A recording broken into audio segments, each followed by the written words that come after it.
Shakib, Tamim, Mashrafe, Mushfiq, Riyad cricket মাঠের এই পঞ্চপাণ্ডবের অধ্যায় শেষ হতে ঢালিউডের পর্দায় দাঁড়িয়ে গেছে যেন নতুন পঞ্চপাণ্ডব। শাকিব খান, আরিফিন শুভ, সিয়াম আহমেদ, আফরান নিশো আর শরীফুল রাজ, এই পাঁচজনকেই অনেকে মজা করে ঢালিউডের পঞ্চপাণ্ডব বলছেন। তবে ক্রিকেট মাঠে সাকিবের মতো সিনেমার পর্দায় সব আলোচনার শুরুর দাবিদার বরাবরের মতোই শাকিব খান। ঈদ মানেই সাকিবের সিনেমা, এটা ঢালিউডে অলিখিত নিয়মে পরিণত হয়েছে। গেল ঈদ উল আজহায় তাণ্ডব দিয়ে আবারও নিজের অবস্থান পোক্ত করেছেন তিনি। সিনেমা মুক্তির পরপরই ঘোষিত হয় পরের ঈদ উল ফিতরের পরিকল্পনা। শোনা গেছে 90 দশকে ঢাকাকে কেন্দ্র করে একটি গল্পে ফিরবেন সাকিব, যেখানে থাকবে প্রেম, ক্রাইম, অ্যাকশন আর পরিবার কেন্দ্রিক আবেগ। নাট্য নির্মাতা আবু হায়াত মাহমুদ সিনেমাটি পরিচালনা করবেন। যদিও নাম প্রকাশ হয়নি, তবে প্রযোজনা সংস্থার দাবি প্রথম লুক ও নাম প্রকাশ হবে খুব শিগগিরই। এর বাইরে ঈদ উল আজহার জন্য আরেকটি ফ্যামিলি ড্রামার গল্প তৈরি হচ্ছে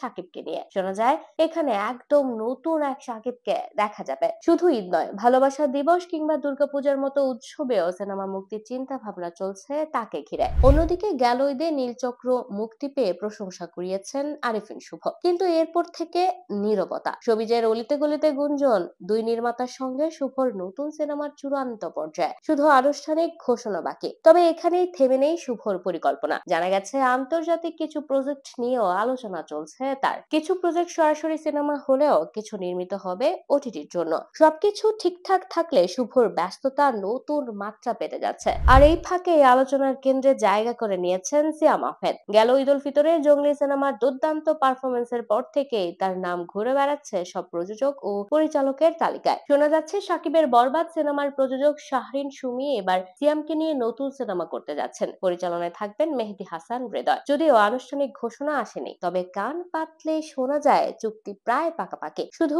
সময়ের অপেক্ষা। তবে সবাইকে চমকে দিয়েছেন আফরান নিশো। গেল ঈদে তার কোনো সিনেমা মুক্তি না পেলেও তাণ্ডবে ক্যামিও করে উপস্থিতি জানান দিয়েছেন। কিন্তু এবার নিশো বড় ভাবে ফিরছেন। আসছে ঈদে মুক্তি পাচ্ছে রেদওয়ান রনির পরিচালনায় তার নতুন সিনেমা দম, যেখানে চঞ্চল চৌধুরীর মতো শক্তিশালী অভিনেতাও আছেন তার সঙ্গে। সিনেমাটি নিয়ে ইতোমধ্যে আলোচনার ঝড় বইছে। এছাড়াও পরের ঈদের জন্য নির্মাতা রায়হান রাফির সঙ্গে একটি প্রজেক্ট নিয়ে আলাপ চলছে, যদিও নিশ্চিত কিছু নয়। তবে ইন্ডাস্ট্রির ভেতরের খবর, নিশুকে নিয়ে বড় কিছু ভাবছেন রাফি। সবশেষে রহস্যের রাজা শরীফুল রাজ। ইনসাফ মুক্তির পর থেকেই খানিকটা অন্তরালে তিনি, কিন্তু নীরবতা মানেই থেমে থাকা নয়, বরং গোপনে গোপনে রাজ আবারও গুটি সাজাচ্ছেন। জানা গেছে ইতোমধ্যে 3 জন নির্মাতার সঙ্গে প্রাথমিক বৈঠক করেছেন তিনি। পাশাপাশি আলোচনায় আছে আলফা এই প্রযোজনা সংস্থার একটি নতুন প্রজেক্ট, যেখানে রাজ মুখ্য চরিত্রে থাকতে পারেন। যদিও এখানে এখনো কিছু চূড়ান্ত হয়নি, তবে রাজকে ঘিরে প্রযোজকদের আগ্রহ বাড়ছে, এটা বলাই যায়।